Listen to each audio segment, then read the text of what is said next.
Sounds more like disco than rock, but it's still vintage Ghanaian music from Usibisa. Somebody's not moved. Bye. He's making faces. What? What's the point? Well, Raymond, Massa, relax. It's a Friday. there's a limit to Raymond's eclectic taste. Yes, yes. It stops at Lumba. Anyway, good to see you. Good to see you, Raymond. Thanks for waking up again this morning. I hope you are fine. Me, I'm okay. What are you celebrating? Me, Ghana months. Ghana month. I'm celebrating the Ghanaian woman. I should congratulate you. I mean, you have been putting out very wonderful stories for Ghana month. Oh, I'm glad you're enjoying them, man. Not because you did it, but I mean, clearly. Oh. I'm happy that you are providing very wonderful content. I'm quite pleased.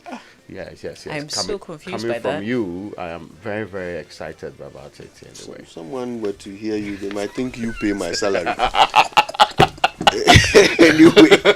anyway, I'm happy you are happy. Yeah.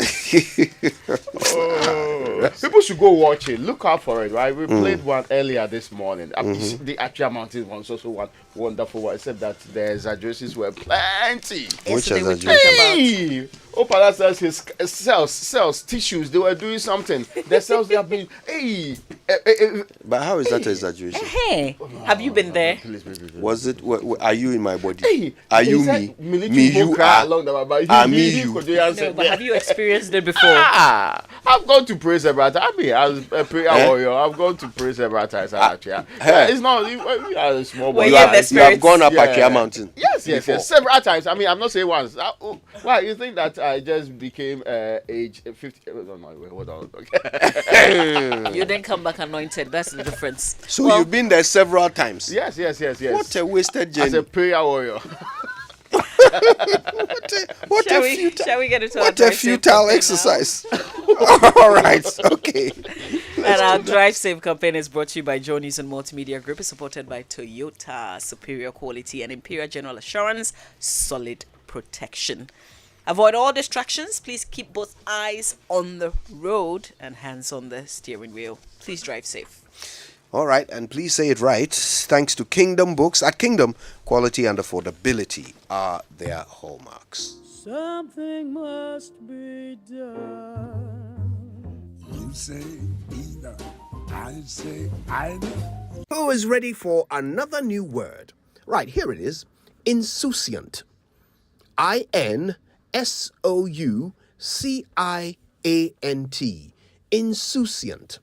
It's an adjective which means not caring or showing a lack of concern. This is one of those words the English inherited from the French, who spell it the same way but pronounce it insouciant. The meaning is the same: uncaring, not bothered. There are two French words at play here: which means not, and souciant, which means caring. Let's use insouciant in a sentence. When strangers insult me on social media, I usually respond with an insouciant shrug. Now, kids, I hope you've been writing down all these new words, because at some point there will be a test.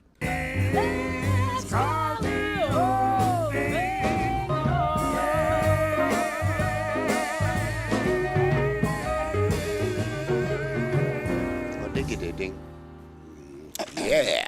All right then. So let's get into it. News review brought to us by Enterprise Insurance. Motor promotion. Enterprise, your advantage. The Finder is reporting this morning. Akufo-Addo congratulates Nigeria's President-elect Bola Tinubu, and that's on the front page where the others. NDC in Nigeria already. Peter Obi has indicated he may challenge the results. It says he's going to prove that they won the election.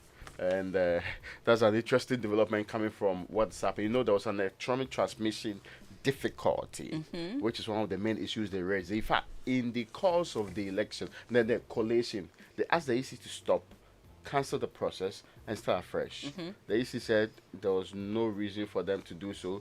They asked that the EC boss be removed because he was failing in that duty. He said he was not going to step aside any day, and he concluded the process declaring the man as a Bola Tinubu's speech was interesting though, but There's just before you continue, there's a related story here where Peter Okoye of P Square making an appeal and asking Peter Obi to accept defeats and just to move on.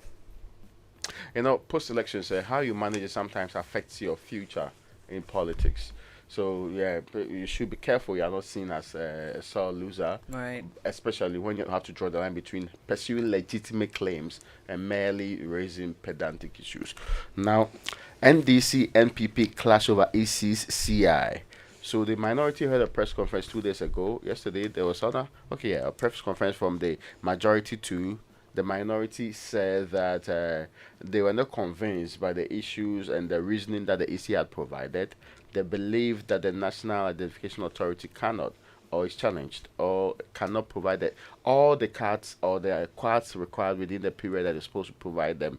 Now, Professor Ajman Tefa was explaining to me yesterday that, in fact, as we speak, this morning, today, because they made the payment, the cards, the 3.5 million unprinted cards, will be released for them. So they will print it and distribute it within days. They'll call people to come for the. So this is dealing with one half of the outstanding, unprinted, registered, but yet to be printed. As for the other cards that have been printed and distributed, they have a roadmap they are deploying to also get it within 12 days or so that everybody will get their own. He says between 6 months, he should be able to get everybody who was using the statistics from 2021 census qualified to be part of the process to get their card. So they almost 2.5 million or so, the population within that should be getting that, will certainly be getting their cards within that space. I was particularly worried about, first, there were registration centers registration. Then we moved to districts and other areas. If you actually knew people to join the queue to come and now register, but they should go to the districts and your regional office. Living very far from it, there will be very little motivation for me to go get it. Or I have to now struggle to go get it before we can use it as a what they call a card required for whatever process. And it still then raises the question about why are we bent on insisting that the national ID card should be the only card as the CI is seeking to stipulate out there. And well, that's the kind of conversation we have. But today, the 3.5 million, that was basically, it was kept in the bonded warehouse, and because the debt issue had come in, over 100 million that was owed to some, a financial institution. My issue, Raymond, is the fact that the NIA is really important to the states. The National Communications Authority, as in the Ministry of Communications, for instance, when we're we're doing the re-registration of the SIM, they are central to these elections, the current issue that Parliament is dealing with. Why must they suffer to get money? I mean, we should be releasing money to this entity that is central to everything that we're doing in Ghana. I got the impression that at the core of the conversation is that we put them at the center of it without even basically consulting them. Yeah. So they are doing continuous registration and are supposed to do registration all the time.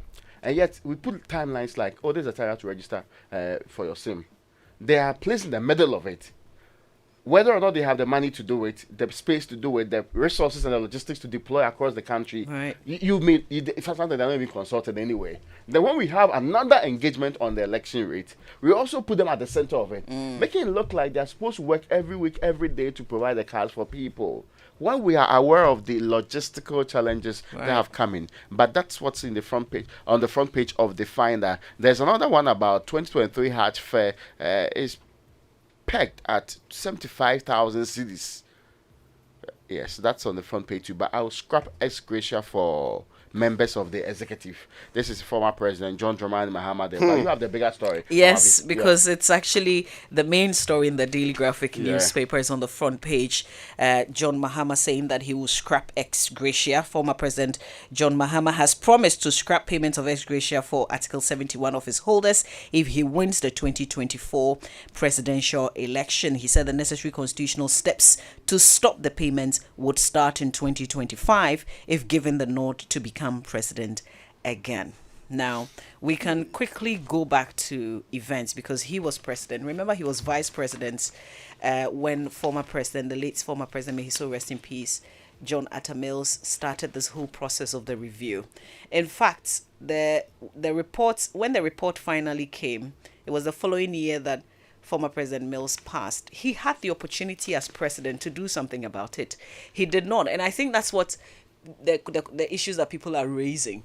Why are you suddenly now saying that you will scrap it when you had the opportunity, considering the fact that, different governments in different parties do not continue what the previous ones did. So he was the best person at the time.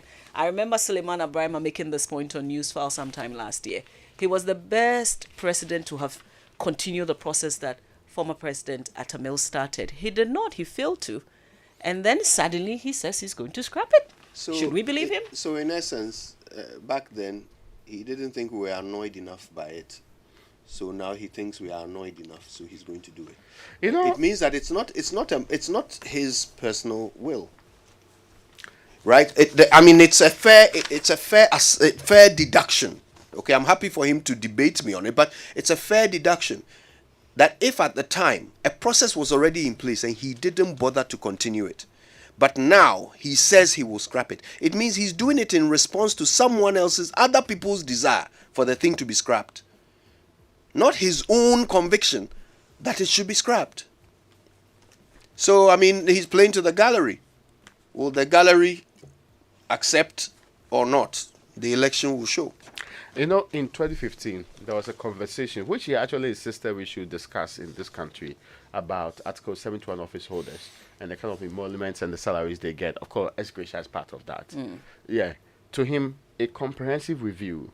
In fact, the demand from Labour was that scrap the entire 71.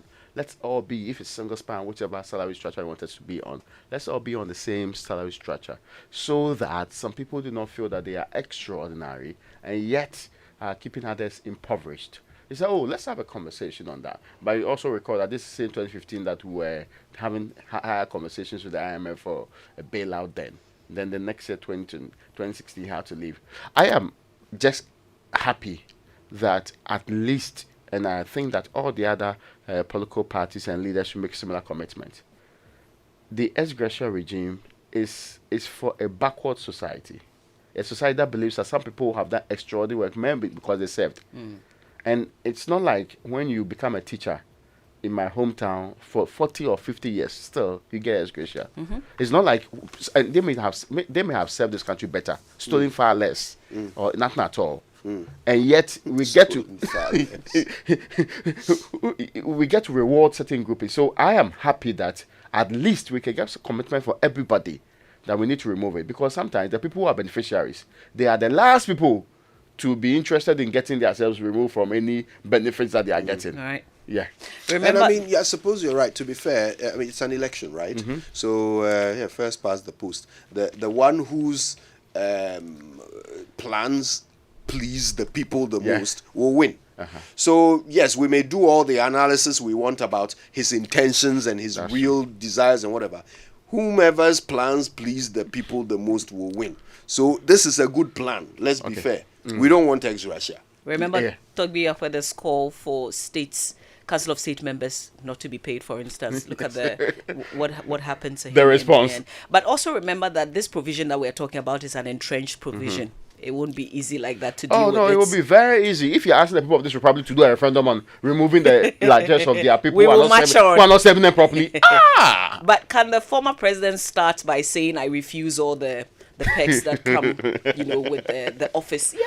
Start now, even when you're not in office. I don't even know whether it is the principle of ex gratia that is annoying or the quantity of it. So at least in lieu of a referendum, the quantities can be dealt with. Yeah, because you form a commission to deal with it. So we can deal with those, and then we'll see what the referendum also, that is if it gets that far. If people are not happy with the reduction in quantities, and we'll see what the referendum also does. Okay, then. So let's do the online review. Yes, it's brought to us by Zenith Bank in your best interest and Goyle Good Energy. And today I thought we'd have a look at something, a My Joy Online story. This was following the Deputy Lands and Natural Resources Minister's trip The Ankobra. to the Ankobra River, where he said that it was clearing up, and put some pictures out. Love News decided to look into it. They discovered that, well, the pictures that were taken are not exactly of the prevailing situation. They were taken at a time of high tide. You know, the Ankobra meets the sea at some point, Yeah. right? So at high tide, there is more sea than river at that spot, you know, because the sea kind of pushes the river Estuary back. place. Yes, at the estuary. So the picture that was taken was at high tide. So what you were seeing was the sea, not the river. According to Love News's... The person should have just turned the camera to the other side. You would have seen the reality on the ground. In fact, it was the Ghana Environmental Advocacy Group, which is an NGO, and Multimedia. That sent Erastus to go and double check. And it appears that what we were being shown was not the whole story. Question: was it deliberate? Oh yes, it will be. I mean, do you know why I feel it's deliberate, Kojo? We are just in the mood to tell a good story, because the same man told me barely a year ago, by this time, the water would have cleared up. So government's in their positions. We are in a hurry to say that we have achieved some success, when the reality is that legal mining is still happening big time, and that we are still polluting our water bodies. This proverbial ostrich behavior is what's leading to this kind of thing. We are just interested in telling a good story. When we know that the reality on the ground today does not support the good story we are purporting to tell. You know, it's not even about a good story. It has real impact on the livelihood of people. And what we are interested in is just putting a picture that's positive out there. Well, that's a pity. All right, then. I guess it's time for the BBC News. And it's brought to us by Fidelity Bank. Believe with us. Oh, Jack.